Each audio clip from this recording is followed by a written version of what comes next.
Olá! Hoje a gente mergulha de cabeça em um dos capítulos mais intensos e decisivos de Gênesis, o capítulo 21. É uma história que tem de tudo, uma alegria que parecia impossível, um ciúme avassalador e um conflito familiar que acabou literalmente moldando o destino de nações. Para a gente começar, vamos pensar um pouco sobre isso. Imagina só esperar a vida inteira por algo que todo mundo, inclusive a lógica, diz que é impossível. E aí, de repente, acontece. É exatamente nesse ponto, entre o milagre e a incredulidade, que a nossa história de hoje começa. Então, o primeiro ato dessa narrativa é pura celebração. Depois de décadas de espera, aquela promessa feita lá atrás para Abraão e Sara finalmente se torna realidade. E de um jeito que desafia tudo o que a gente entende sobre a natureza. Vamos olhar os detalhes desse milagre. Sara, muito além da idade de ter filhos, concebe. Abraão, já com 100 anos nas costas, o nascimento de Isaque é muito mais que o evento familiar, é a prova viva da promessa de Deus. E até o nome escolhido, Isaque, que significa ele ri, captura perfeitamente essa mistura de choque, alegria e até um pouco de não acredito que isso está acontecendo. E essa frase da Sara, nossa, ela diz tudo. O riso dela, que um dia foi de dúvida, de incredulidade, agora explode em pura alegria. É um riso que contagia, que ela quer compartilhar com o mundo todo. É a expressão máxima da felicidade depois de uma vida inteira de espera. E a comemoração chega no seu ponto mais alto. O desmame de Isaque é celebrado com uma festa enorme, o momento que simboliza paz, felicidade e aquela sensação de que o futuro da família está finalmente seguro e garantido. Mas essa estabilidade estava prestes a ser completamente abalada. E é exatamente aqui que a história dá uma virada de 180 graus. A alegria dá lugar a um conflito intenso. A presença de dois filhos, de mães diferentes, debaixo do mesmo teto, essa tensão estava prestes a explodir. O que realmente choca aqui é a dureza das palavras de Sara.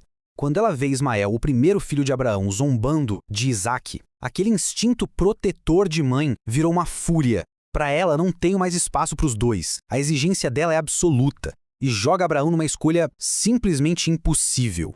E aqui está o coração do dilema de Abraão. Ele fica preso entre a lealdade à esposa Sara e o amor pelo seu filho primogênito Ismael. A angústia dele é quase palpável. Não se trata só de herança, se trata de mandar o próprio filho embora, para o deserto. É nesse momento que uma intervenção divina oferece uma saída. Deus orienta Abraão a ouvir Sara, confirmando que a linhagem da aliança vai mesmo passar por Isaque. Mas, e isso é fundamental, Deus também faz uma promessa para Ismael. Ele não vai ser abandonado. Muito pelo contrário, ele também vai se tornar o pai de uma grande nação. Com o coração apertado, Abraão obedece. A história agora muda de cenário. A gente sai do conflito dentro de casa para uma luta desesperada pela sobrevivência no meio de um deserto implacável. A cena aqui é construída de um jeito devastador. A água, o recurso mais básico para a vida, acaba. O desespero de Agar é mas tão profundo que ela se afasta, porque simplesmente não consegue assistir à morte do próprio filho. É o fundo do poço, um momento de abandono total.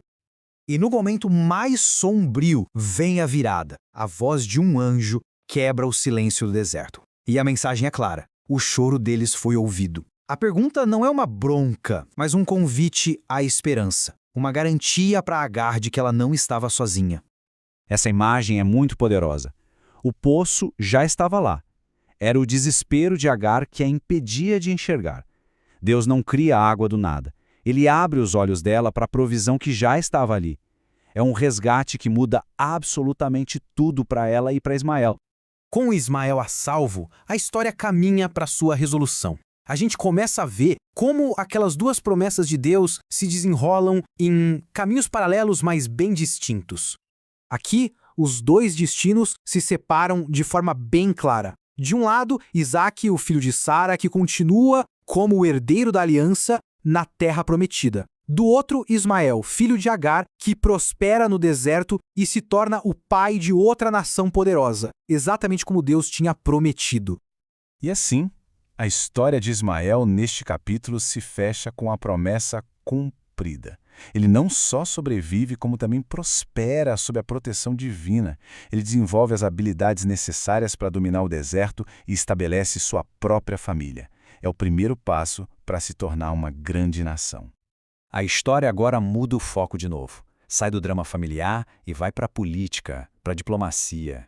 Com seu herdeiro seguro, Abraão agora age para afirmar sua posição e seus direitos naquela terra.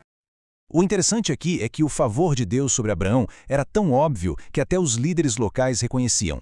O rei Abimeleque não chega com hostilidade, mas sim querendo paz, buscando uma aliança com um homem que ele sabe que é abençoado. Mas como quase sempre acontece na diplomacia, primeiro é preciso resolver as disputas. E para Abraão, o problema era bem prático e vital: o acesso à água.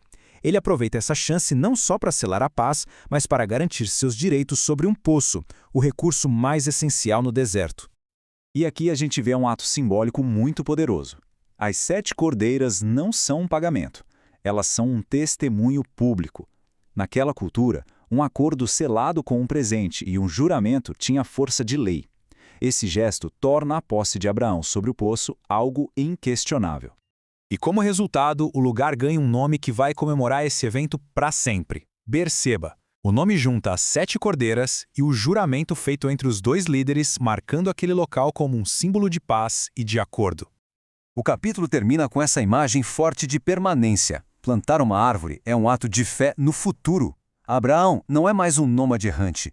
Ele está fincando raízes, vivendo em paz com seus vizinhos e adorando a Deus. É uma nova fase de estabilidade. E assim a gente fecha a nossa análise de Gênesis 21. Fica a reflexão final. Como é que a história de uma única família, com seus picos de felicidade e seus vales de desespero, lança as bases para o destino de nações inteiras? Como esses extremos da experiência humana moldam não apenas quem somos, mas o legado que a gente deixa para trás.